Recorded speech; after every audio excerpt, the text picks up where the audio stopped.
this movie was insane. It was pretty crazy, man. A lot to talk about this movie, man. But let's start with your sort of general impressions as sort of. I would assume this is the first Malayalam movie you're definitely watching. Yeah, absolutely. I mean, what do you think? One of the reasons that I was excited to join when you asked me if I wanted to be, one of the additional hosts on the show was because I had known that you had talked a lot about, other Indian cinema and, specific cultural regions of Indian cinema. And like I said, right before we hit record, it kind of reminded me of being in film school or being like the friend who would show up and be like, man, you got to watch this French movie or like, you got to watch this Italian movie. And I knew it was only a matter of time before you'd be like, man, you got to watch this movie. And I'm glad that you started me off with this one because I had to watch it over, due to my schedule over the course of a couple days. But I'm glad I did because it allowed me to sit on different moments of it and like think, oh, maybe this is what's going to happen. And maybe this is what's going to happen. Because after about the first 20 minutes or so, I was like, oh, this guy has a superpower, and his superpower is that he just references films and television shows, and he knows stuff about them, and he incorporates that into his life. Great. I'm all in. And like within those first 20 minutes, I was like, there's going to be a car chase. It's going to be nuts because he mentions like, to his assistant at the cable station, like, hey, it should have been done this way, or it should have been, the perspective should have been from here. Yeah. And then slowly I started to realize that it wasn't necessarily just that. That is a cool element of it, but it's more that his superpower is not a superpower. It's just that he's an extraordinarily observant person with an attention to detail always. And he utilizes that to his own benefit, to his own detriment by the time, we get to the end of the film. Like he wars with himself about what he does to protect his family, but I was enthralled. Especially seeing the way that the cameras moved and the way that, what does the filmmaker think is important? And ultimately, it just is the story of like, what do you do to protect your family? What do you do to find your family if you think a member of your family is missing, or a member of your family is missing? And what are the moral ambiguity areas that kind of collide in that space? And the fact that story is universal, but expressed so thoroughly and exclusively in this culture here, in this very small village, was like, I kept leaning in closer and closer and closer, being like, where are we going? What are we doing now? And every character has a reason to do what they're doing. It reminded me a lot of what we discussed with the Fablemans. Like everyone had some reason to do what they were doing, and all of their motivations could be understood, even if they were, maybe the only character who is clearly kind of bad would be Sandovan, if I'm saying his name correctly. Yeah.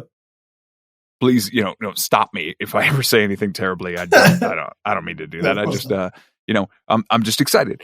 But even he has reasons to like. He knew he saw George at one point. Like he knows, and he did. It just was very special to me to be able to kind of break into seeing these films that aren't necessarily like the ones that are popular here in America. The obvious, big one right now being RRR. Yeah. And understanding that if you're going to tell a small stakes story on a broad scale to whatever your audience is, and in this case, being how do you pronounce it again? Malayalam. Malayalam. Yes. if you're gonna present a story to that entire audience, which is your whole world, at this point, until streaming really breaks it out and makes it so that it can be applicable to someone like me in Michigan in a basement, you want to make sure that everyone there can understand it, and it will be large and broad. And it felt large and broad, but also small and personal. And I was just kind of in love with it. I really fell in love with it. It was great. Yeah. And the whole time I'm watching it, knowing full well that you recommended it to me and saying that there were remakes and stuff, like I was wondering, what is your relationship with this movie? No, this movie, like, it's interesting. Like, I think this movie is one of the movies for me that really, looking back on it now, after having watched, some more recent Malayalam movies, this movie kind of defines to me what it is so great about Malayalam cinema and why it's sort of been able to achieve what it has, because it's nothing like super flashy. They tell really good stories. And so far, this is the oldest movie that we've reviewed so far. like we reviewed a lot of recent stuff. So, there's a lot of really good techniques that they've done in terms of editing, and some really creative stories they've done, with some really larger than life characters that are kind of insane.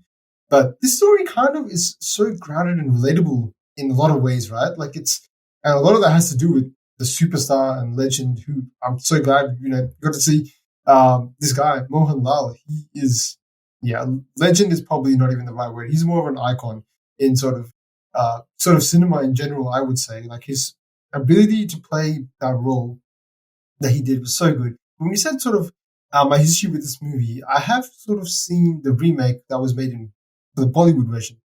So this was a long time ago, before I even started watching Malayalam cinema. And I'd watched Indian movies on and off, at that time. But I'd watched that one and I really enjoyed the remake as well. But watching this one here with Mohanlal, I can see why this guy is respected so much. Because of, well, I like the one in Hindi, in Bollywood.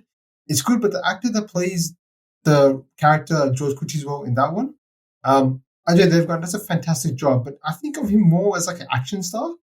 So George Kutty, Mohanlal, in this movie, like, he was so relatable. Like, he's got good comedic aspects to him. He just seems like a regular person, right? And the stuff you mentioned, like, obviously the whole movie references something that I think you and I can definitely, and probably people listen to this can probably understand. Like, that's where my mind goes to when people are talking about stuff. I'm like, yeah, this is like that scene from that movie, or this is like that. Honestly, when I started seeing that, within the first 20 minutes, I was like, oh, I wonder why Amit thinks I'd like this movie. Like, the referencing and being able to pull those things, being like, it's just like this, And I was so glad to find that it was more than that, because it's unquestionably that to a degree, but it is so much more broad and so much more poignant and specific than just that. It was very, very cool.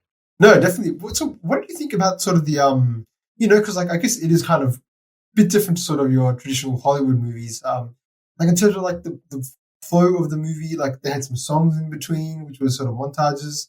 Were these all sort of different to you? And even like the cultural things, like just, the settings or some of the themes that they talked about, like the parents, the concept of dowry was brought up, for instance. Was this all sort of new to you, or what were you thinking while watching that kind of stuff? It's not that I want to toot my own horn and say that I'm familiar with a lot of stuff culturally in the world, but that it is the case, because I've watched so many movies, because I've read so many books, and because I've really I've studied things, and I understand that the world is much bigger than myself in Michigan and the United States. I've always prided myself on understanding, like, okay, let me peel back the empathy layers as far as I can, when it's presented to me, right?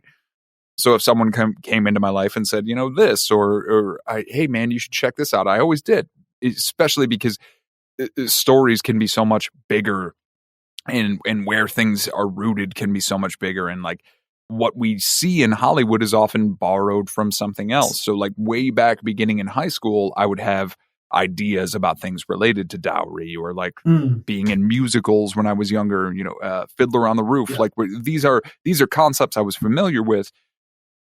But to get more specific about what it was in this movie that kind of crossed with Hollywood versus didn't cross with Hollywood, the songs weren't necessarily out of place, but there was more emphasis on the entire length of a montage of a song, right? Like, we talked about Creed, or we talked about Rocky. There, your songs are going to be 30 to 45 second, maybe a minute. And here, a song is going to be like, it's an entire scene. And I really appreciated that, especially in the moment where I really fell in love with this movie was just George enjoying time with his family before everything really started to kind of split off. It was right as his eldest daughter was actually going to the camp, like the extracurricular activity that she does. That entire montage really hit me, and the score really hit me. The only things that were really different for me are like, George was talking about how modest their house is, and he's sitting on 4 acres with like a banana plantation. Like, that's whoa, man. Like, you got a pretty decent amount, but obviously the limitations of where you live and what you might have access to and how you might shop. All of that was drawn there. But I am somebody who will come to something with at least a passable enough familiarity that I'm not sitting there like, this is so different from my life that I can't relate, or I don't see myself anywhere. All I needed was 1 second of George Clooney staring at a TV and being like, they should have shot it this way. And I was like, I'm in, like, got it. And then from there, I fell in love with him and his family and the struggles and everything that would take place. And it's different. Absolutely. It reminded me when I was in college, I want to say, there was a story about a filmmaker who had gone to a Native American reservation here in the U.S. And he gave a camera to some of the people who had grown up on the reservation, and he had given a camera to some of the U.S., naturalized citizens like myself that had grown up in the broader U.S. that were there, and they were going to be dyeing blankets. And he wanted them to film the experience just to see how different the things came out. And the Native Americans filmed more of the journey, and the Americans filmed more of the actual process. And ultimately, the stories are the same. Yeah. It's just what was in the frame versus what wasn't in the frame from one, version of society versus another version of society. And what was in the frame here was familiar enough to me that I immediately clung onto it, but different enough that I started studying it in addition to just enjoying it. And I was thrilled. Yeah, no, that's a really good way to put it, actually. It's almost as a different perspective on how you do it, right? Like, the whole process and thought methodology behind how you sort of film is different just because the way it's taught, the upbringings, the influences that are in the country. That's a really good example that you sort of brought up as well. I think before we get to the movie, though, man, we're going to talk a little bit more about the man with the mustache, as you mentioned. Beautiful mustache. I was in awe of that mustache. Gorgeous. Yeah. He's yes, as I mentioned, he's one of the most respected, one of the most biggest stars in sort of the Malayalam film industry. But I'd be interested to get your take, man. Like, what did you sort of think of his versatility? I was struck by his versatility and like how well he can sort of put on different hats and be this different character. It becomes so really likable throughout this movie. Just for, I don't know, the little things he sort of did, like obviously there's a plot behind his the family and all that stuff and how much he cares for them. But he's such a, like, I don't know, it feels like he's a nice person sometimes. He's very relatable. He has a sense of humor about him, but he's also very serious at the times he has to be, and methodical sometimes the times he has to be as well. What do you think about him, man? Like, he's a huge star. I mean, to sum it up, he seemed very much like Anthony Hopkins to me, and Anthony Hopkins specifically in The Mask of Zorro, which is a criminally underrated film. A lot of people enjoy that film, but I don't know if they necessarily enjoy it for the Anthony Hopkins of it all, where he, in that movie, plays a young man, he plays a charming man, he plays a demure man, he plays a meek man, he plays a funny man. Everything about Anthony Hopkins' career is in that film. And I felt the same thing about the portrayal of George Clooney here, where he could be funny, he could be charming, he could be serious, he could be demure, he could be meek, he could tell his family, like, I'm going to get beat by the police now. It's going to be okay. Or he could tell his family, like, hey, we're going to go do this fun thing. Or I was, the scene where he's talking about with his wife, where they're going to get intimate for the night because some movie got him a little riled up, like, just so much of relatability and also exploded circumstance that was effortlessly conveyed. And I told you right before we started recording, his eyes were immediately engaging. So the scene of him watching the movie and, recalling that stuff a little bit later on was great and really pulled me in even further. But the way the movie opens and we see the new policeman arriving in town and he goes into the station and he sees George, and you just see his eyes. You just see his eyes. Yeah. There's no dialogue whatsoever. No. And the way that he's able to effortlessly communicate that something happened, in the way that the movie starts off, you were led to believe that he's caught, some massive thing happened, and that he is now sitting in that jail because he's about to serve some time. And you just are like thoroughly brought into his journey just as a relation of the way that he looks at the camera. Yeah. And you only get that from years of experience and being able to effortlessly convey something. So I was, I mean, he got me. I get him. No, I get it. Right? You're telling me he's the biggest one? Yeah, of course. No, he's fantastic. You're right. That's a really good point about his eyes. Like, he's really, the expressions that he can make of just, just through his facial expressions, he can change exactly, and you know exactly what's going on in his mind. What kind of mood he's in. He's sort of really, in this movie, at least from what I saw, really good at that. Like, you can get a really good gauge as to what he's feeling, what the situation is, just through his looks, and it's all very subtle. It's nothing too over the top. He's not doing really huge things, but everything there is all in the subtlety where you're just like, okay, wow, like, it's almost subconscious at some level, which you sort of see it. You don't actually understand why it's so effective, but then you see him doing all these little changes in his face. It's effective. So he's definitely one we're going to keep our eye on, because he's one of the biggest stars to do it. So we'll definitely watch more of his stuff. But I think, let's get into this movie, man. I think I want to start a little bit with the start, and you mentioned it a little bit about how this movie starts off and takes its time to really, explore the family aspect of it. I actually really like that about this movie, and it does it much better than the Bollywood version. The Bollywood version almost jumps straight into it, from what I feel. So it's a different tone altogether. But this movie, and I think it's got a lot to do with Mohan Lal, because he can pull off that character where he can just be that sort of really sort of family man and have a lot of fun with what he's doing and play comedy as well at the same time. So I think it's got a lot to do with him. But did you enjoy it? Because it took a while to get into it. It was almost like 40, 50 minutes, to just start the movie. Like, anything really happens. Yeah, but I've because the magic trick of this movie is giving you that first shot. Yeah, definitely, right? Yes. You spend so much time on that bus. I mean, minutes and minutes and minutes. Like, in Hollywood, it would have been like a decade worth of time, right? You spend so much time on that bus. And then you follow this character who you are certain is going to be the main character. I was certain he was going to be the main character. And it isn't until he gets to the police station and you meet George that you understand, we're going in a different direction. So after that, I kind of regeared, I just took that timeline and was like, all right, everything's going to take a little bit more time. Yeah. Which I'm always all in for, so long as it's in service of the story.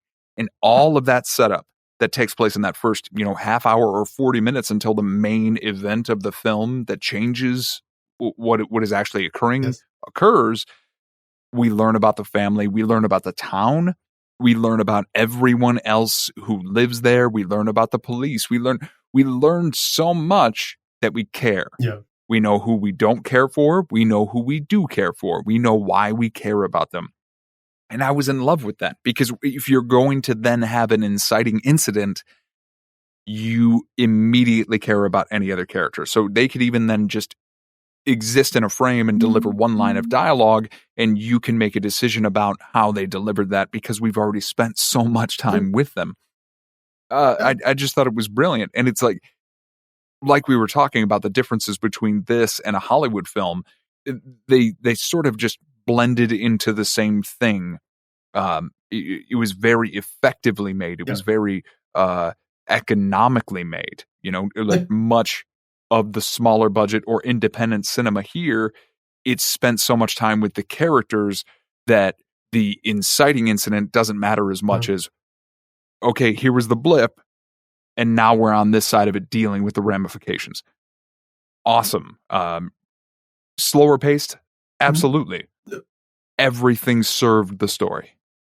Definitely. No, I really like the you mentioned like every character served a purpose before, and that's exactly what this movie did so well. Like, you're sort of, there are scenes where you just spend time with, like, I think it's like one scene in particular, which is a bit further on, but like the daughter's being interviewed by like the cops herself. That's her scene. Like, and sort of they've built up her even storyline before that a little bit. You get to know her a little bit, how she is, how vulnerable she is, and what she's done.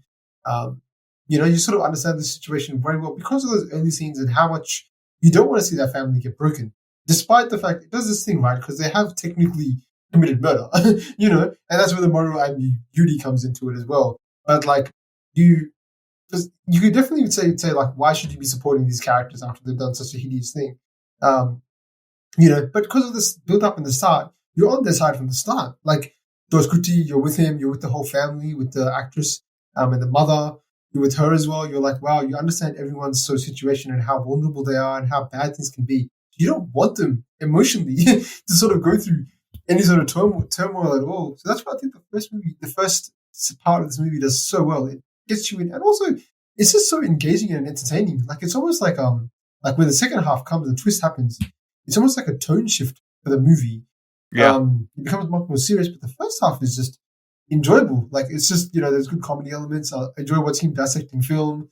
Learning about some of his issues and his relationship, even like he's an orphan, and like how much his father-in-law and mother-in-law mean to him. Like they treat him like a son. So he only passed the 4th grade. Yeah. Yep. They mentioned that a few times. we hammer that detail home a lot, but I think like what you're talking about reminds me about like the fact that all of it matters by the third act. Yeah. All of it is paid off in dividends by the time we hit the third act. So by the time we get to, and spoilers for a movie that came out in 2013. But I suppose if you were like me and you haven't watched this movie yet, pause this and go watch it. Correct. Anyway, the hotel manager, yes. And, the guy who's always like, you haven't paid and you haven't paid and you haven't paid, but you should pay me. And, what are we making today? And everyone comes to my hotel. Like we spend so much time with him and we spend so much time with everyone because everyone is going to assist in George's alibi that he creates. And it was so smart and so effortless. And then the fact that not only do we have all of these alibis that are being laid out, and all of them can be, spelled out in explicit detail, and then the IG effortlessly dismantles it. Yeah. Crumbles it to the ground, and then you find out there was another layer behind the alibi, and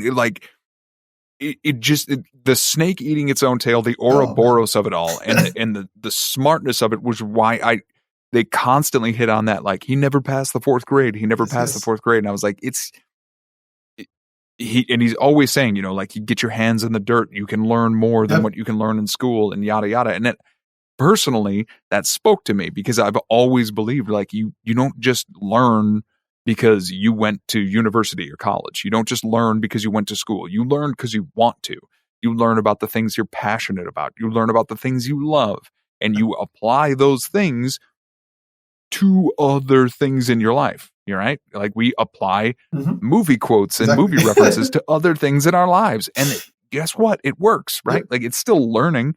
So he's entirely correct. And I really enjoyed that it's like it's seeded so effortlessly in that first act, and you don't realize what's happening because it plays more like a sitcom. It does. Like it would be seen here in America, like a 40-minute episode of Everybody Loves Raymond, almost like Everybody Loves George Clooney. And and by the time we get to the twist and then we unravel what has happened there and we get to the third act, all of it pays off so seamlessly and effortlessly because then the hotel manager is this big of a role, where in the beginning of the movie he was this big of a role, right? And it was just like mind-blowing how much effort it must have taken to make all of that seem like it was nothing, then completely abandon it for the second act, and then bring it all back in the third act, and it means the most in the world. Brilliant. The thing I also loved is like with George Clooney, like you mentioned, like when they there's 100 times he sort of drops out of the 4th grade and all that stuff, and I think he even mentions like the comedy aspects, like I'm a 4th grade dropout, you're a 12th grade dropout, and all this stuff. Yeah. I felt like, okay, this is obviously a big point in this movie, but he never comes across as somebody that has a chip on his shoulder, always like trying to prove himself like that, right? He's just only to the wife in just the scenes where they're like ribbing each other. That's right. Yeah. But like to the cops, he doesn't feel insecure about that fact that like he is who he is, like he's accepted it, and I love that because I think the traditional method would have been to make him like I got a chip on my shoulder. I got to prove everyone to the world that I am better than this. And that's what you would probably do, what you would expect at some times. But they sort of subvert that and be like, no, that's not actually what this movie's about at all. This is just a regular Joe who's, extremely clever, despite his education upbringing, the stuff you also mentioned, and can act where he has a lot of street smarts, I guess. When something happens, he can adapt very quickly and what he has to do. They do a lot of really good stuff. I really think the first hour or however long it is so important to this movie because that, while I think I remember this movie probably for all the twists and turns, which we can get into now and how crazy that sort of is, and sort of you sort of alluded to it before, but like that's what I remember more, and especially the twist at the end, which is insane. But before that, all this build-up is so important, and I think it's so well done. But yeah, man, what did you sort of think about, to talk a little bit more about sort of, the twists and turns? I really like the term you use, the snake eating its own tail kind of thing. Like, what was the experience of just watching that? Because I had sort of, for me, it was kind of strange because I already sort of knew what was going to happen because I'd seen the remake. But this was done a little bit differently. So how was the experience of watching it for the first time and just going through the whole process of being like, what is going on? What is he doing here? So the twist for me came not necessarily in the inciting incident, because I saw it happening. Yeah, right. I'm not going to lie to you. It got teed up pretty easily when the daughter was explaining, like, oh, I'm going to go to this extracurricular activity and it'll be fine. And then they were like, well, what about somebody taking pictures of you? And, what about somebody trying to take advantage of you? And she's like, oh, don't worry, it won't happen. I was like, that's going to happen. And of course it does. But the thing that got me most, so I saw the inciting incident happen. I knew that Varun was going to come back, and I knew that he was going to do something later on at night. I didn't know that he was necessarily going to try to, have his way with the daughter and then have his way with the mother, in order to, twist that off. But what hit me like a ton of bricks was the fact that the movie allows itself to play out like he did do it. So you don't find out that they killed him until after George arrives and sees his family, and he's screaming at them like, tell me what happened, tell me what happened, tell me what happened. And you pay so much attention to like the threads of stuff like that George had made decisions about that day where he couldn't be there. And you as, especially as a father or as a man with a wife, you're like, oh my God, how could you not see that something like this might happen? Like, how could you not have been there? And when he walks through that door and you see the mom holding the two kids and he's just screaming that stuff, and you're like, you think the worst had happened and that Varun got away with it. At least I did, for 5-10 minutes. And then when we find out what happened, I was, of course, like, all right, that makes sense. Like, just from the amount of stories I've taken in over the years, I'm like, okay, that makes sense. That makes sense. That makes sense. The twist for me was absolutely the reveal of that scene kind of working in reverse. And then George's methods for beginning to protect his family and starting to concoct the alibis was like, whoa, especially when it's revealed how much length he went to, what great lengths he went to make it all work out.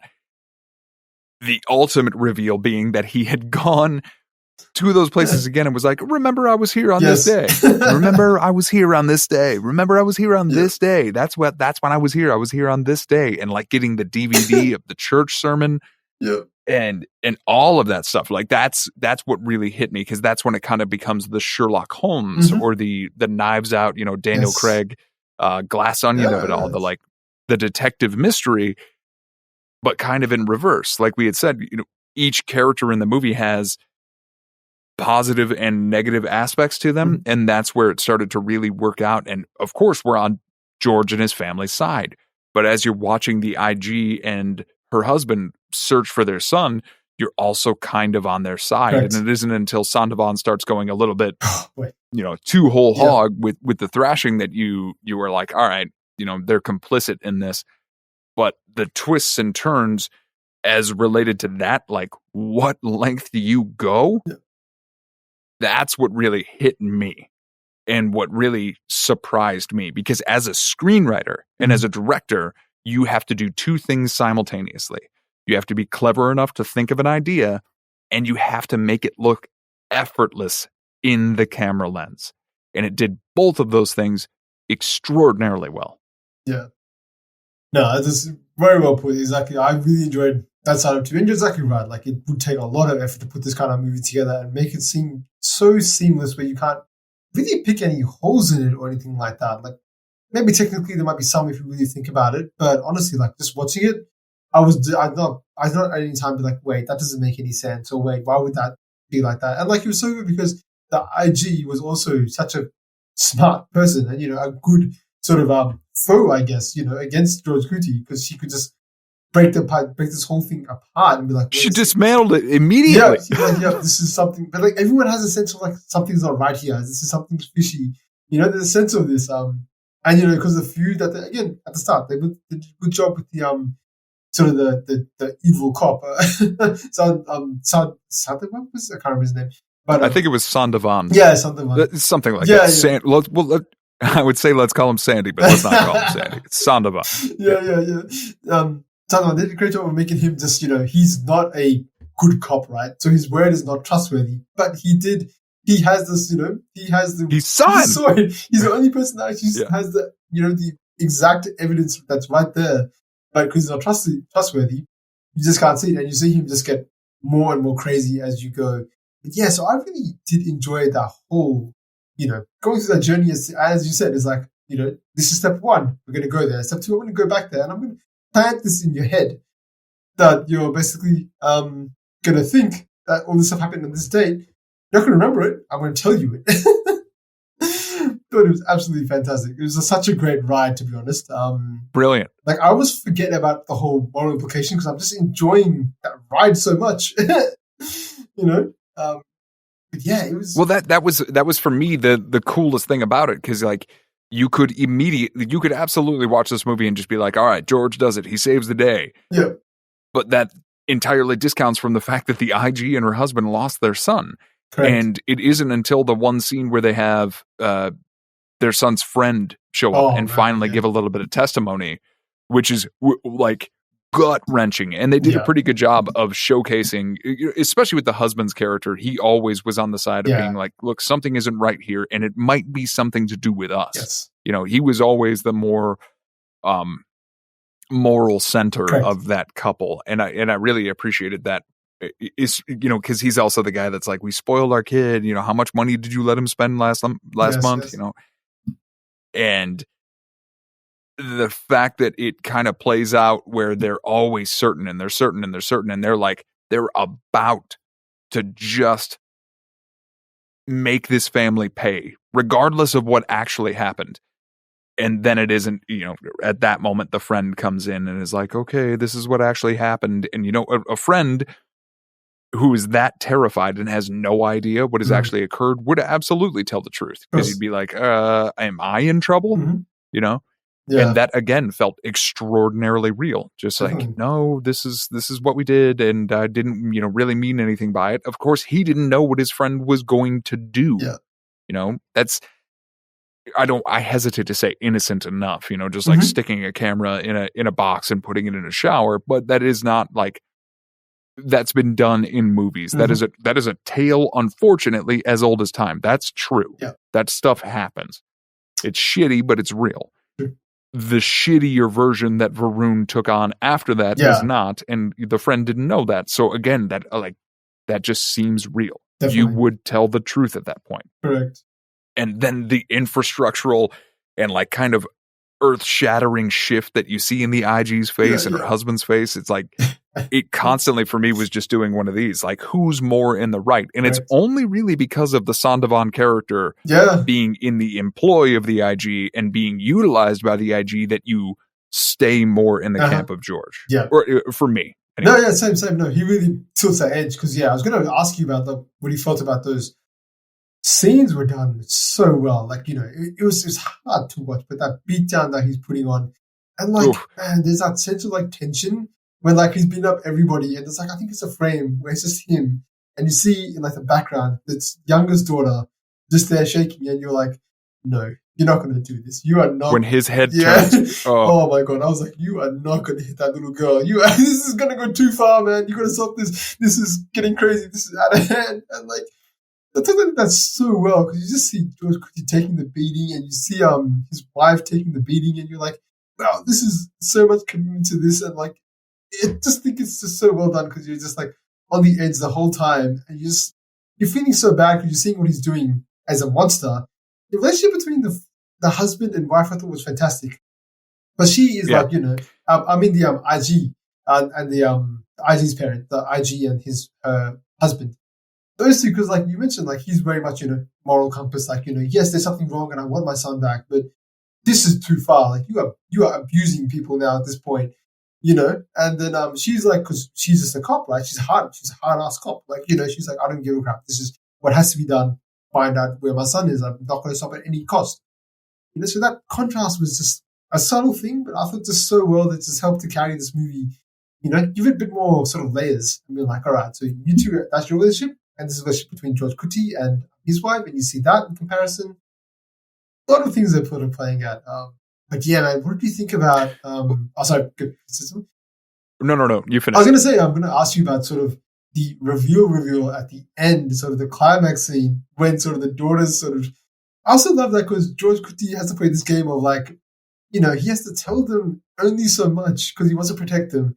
That itself is so well done. It's like you're a protector, but being protected doesn't always mean just, putting yourself out there and planning and stuff like that. It's actually putting yourself in a position you don't want to be in because that secret's going to live with him. He's not going to tell forever. Yeah, anybody. He can't. And that's a kind of a sad thing to be in, right? If you have this deep, dark secret that the person you want to share with is the people you love, his family, and he can't, and that's sort of the pain he has to go through. But yeah, man, what do you sort of think about that that ending climax where they sort of, the body or the not the body? Oh man, that's well. There were three spots there, and so like I was talking about the inciting incident, right? So Varun's murder or manslaughter, I think, is how it would be classified. Yeah. Because it was an accident, right? Like, she didn't mean to kill him; she was just trying to destroy the phone. Which it was also kind of wild to like watching this movie and be like, oh yeah, 2013. There was no cloud in 2013. So yeah, if you destroy the phone, you actually destroy the video. Like, whoa, like how far we've come in 10 years. Kind of nuts. But so it started with the daughter telling the truth, right? Okay. So the daughter being like, yeah, we did kill him and he's over there. And you can see it kind of in George's eyes, like he knew it was going to happen. And he never betrays that to his family, but he knew it was going to happen, which means he knew his daughter was going to get hit at some point because, of course, they've set up, his foil, his nemesis cop to be that level of kind of gunning for him that it's going to happen. So it's going to happen. So he knew that at a certain point, because every single time when the police leave, they're like, are they coming back? Yes, they're going to come back.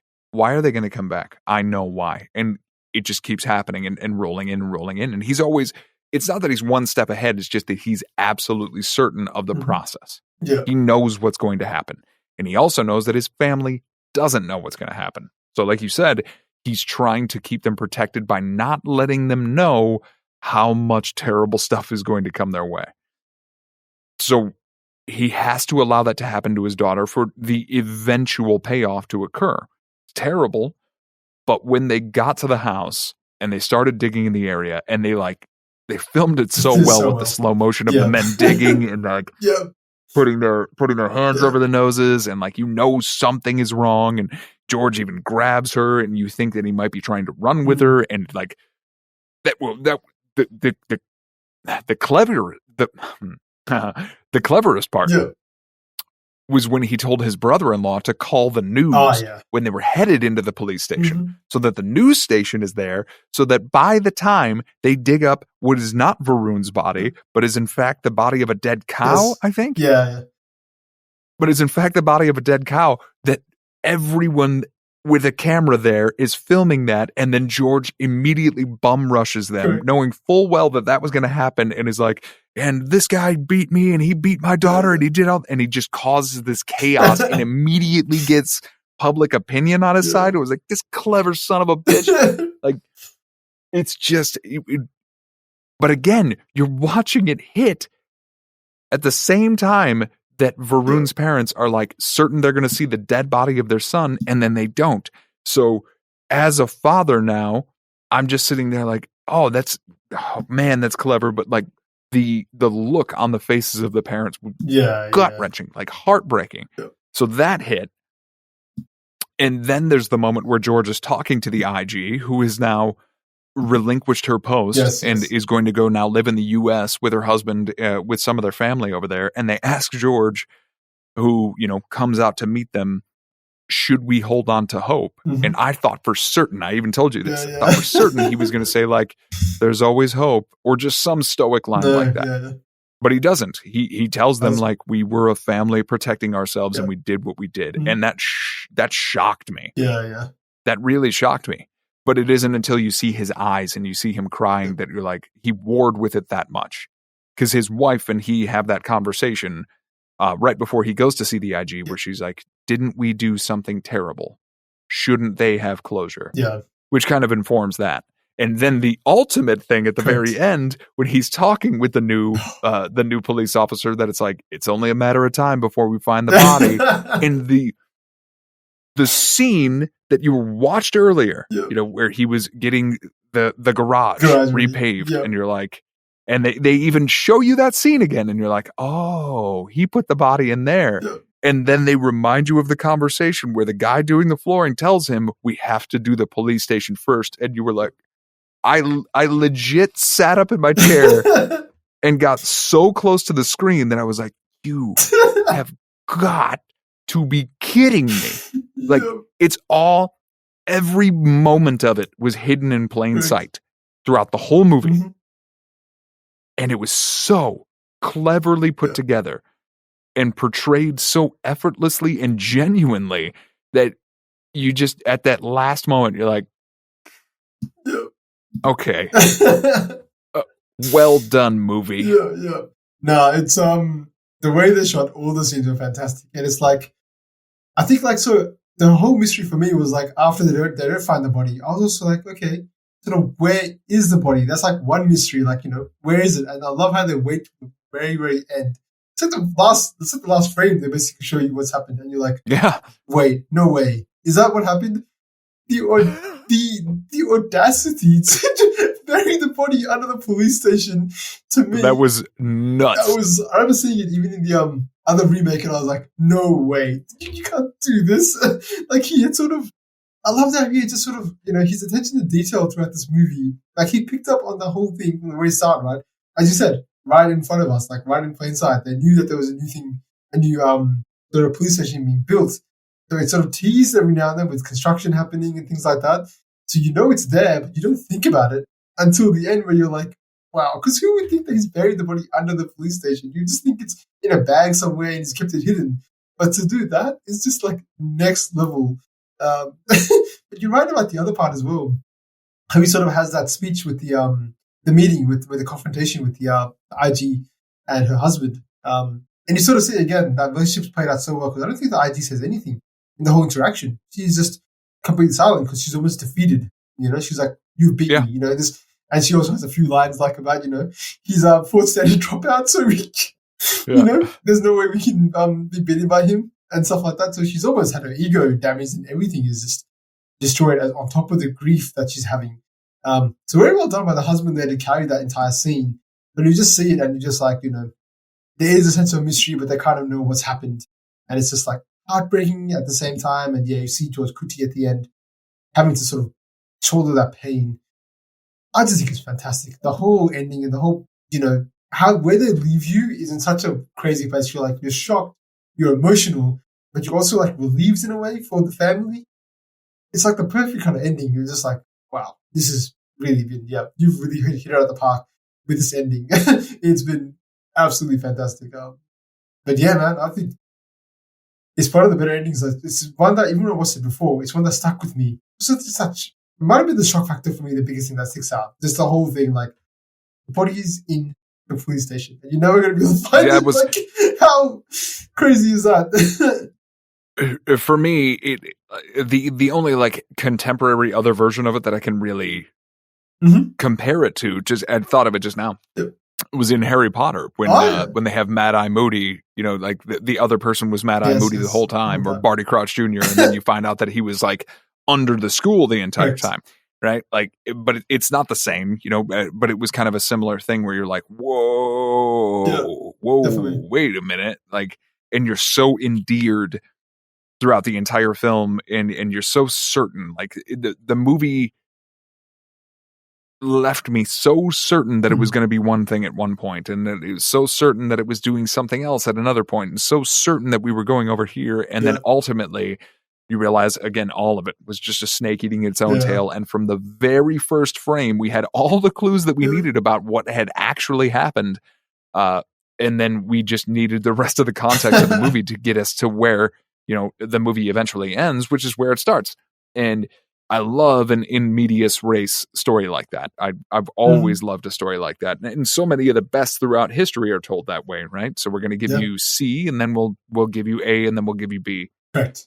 And it just really, like you were saying, just masterful performances kind of around the board. Everybody seemed like they really knew what they were doing. Everything was shot really well and efficiently.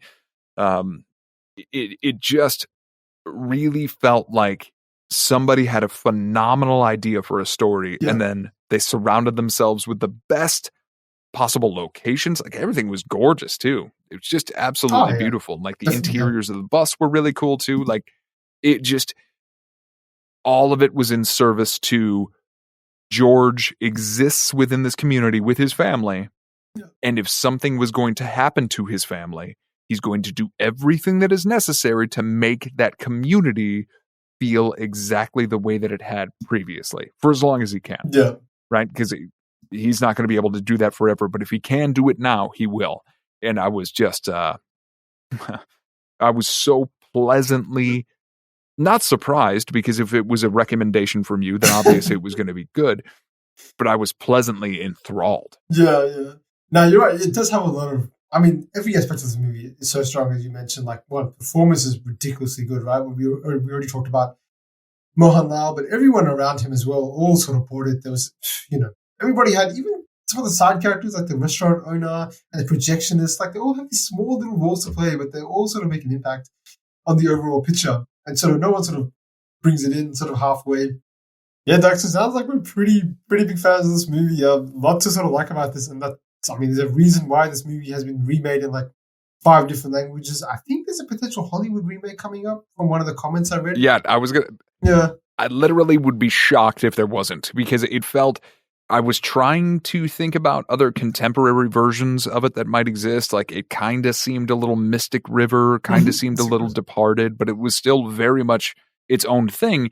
And I honestly wouldn't love a Hollywood remake of it, with the exception of if they brought, like, if there was an Indian American family that was going through something similar in a community of mostly Indian American people. Like, I could absolutely see that working.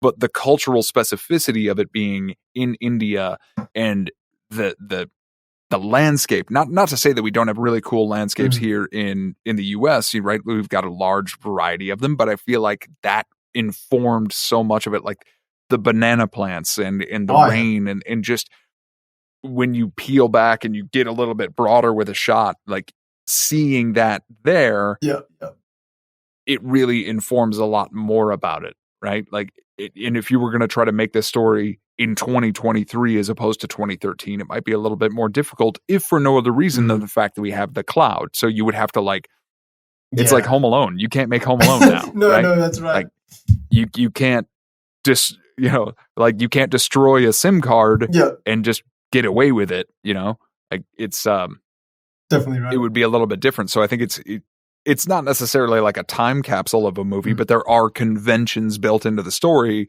that are based largely around the technology that we had at the time. Correct. And I say, just leave it lie, Hollywood. If you can find a really clever way to do it, great. And I would watch it. But this stands as an incredible film. No, I loved it. You're right. I think if they were to do a Hollywood version of this, they should definitely consider getting at least some of the writers or the producers or directors, someone that's involved closely with the originals. Obviously, I don't think you get these same actors, but you should probably get, a lot of the sort of the same people that were involved in the conception of this movie potentially. But yeah, man. If we got a D scale, what would you give this, man? On the D scale, where does this sit? Oh, we're absolutely at a dynamite here. Yeah, for sure. It's just, the only reason I wouldn't go full dope is just because at certain points it does kind of lean into some of the conventions that are largely available in other Hollywood films, or not necessarily Hollywood, but like story tropes in general. So like the fact that I was able to kind of pick out some of the elements, but it just, like, I would say dynamite dope. Like, we're going that way. The more I sit on it, the more I enjoy it, the more I love the experience of it. And it just, there's nothing about this movie that makes it exclusionary for anyone to enjoy. No. Just toss on subtitles and go along for the ride. Yeah. You will be taken in by it. If you're a fan of movies, you're going to like this movie. Full stop. No, I definitely agree. I'm on the same kind of boat. It's probably, that dynamite dope kind of area, which is like a high dynamite, I guess. It is like, this is probably one of the more commercial movies from Malayalam cinema. So it definitely has a lot of, the stuff you mentioned is exactly right. There are a lot of familiar sort of patterns, but at the same time, it's so creative as well. So it's kind of in the both, like, we've sort of seen some of these things, but the way they executed this was completely unique. So yeah, but I mean, it is definitely one of my more favorite movies, and I think we're definitely going to be back for a second one because this is only part one. Time you've only seen the first part of this. There's a second part coming. Not even coming. I know when you mentioned that there was a sequel, I was like, what could you potentially do with a sequel? I don't know, but I'm here for it. Yeah, the sequel. I'm sure that's going to do a lot more crazy stuff. Because he's still they can still go after him, right? Because there's a lot of reasons. But yeah, let's definitely look into the second one. I'm definitely on a same as you about a dynamite dope kind of thing. And yeah, this has been an absolute pleasure, Doug. I really am glad we got to do this movie. It's a great starting point, I think, for Malayalam cinema. What is? Yeah, please, I really look forward to more. Yeah. Give a warm welcome to Doug if you listen to this. He's new to not new to this show, but new to the I guess the Malayalam movies. So yeah, absolutely fantastic. Yeah, happy to be a newbie here. But no, you had some amazing insights. So like always,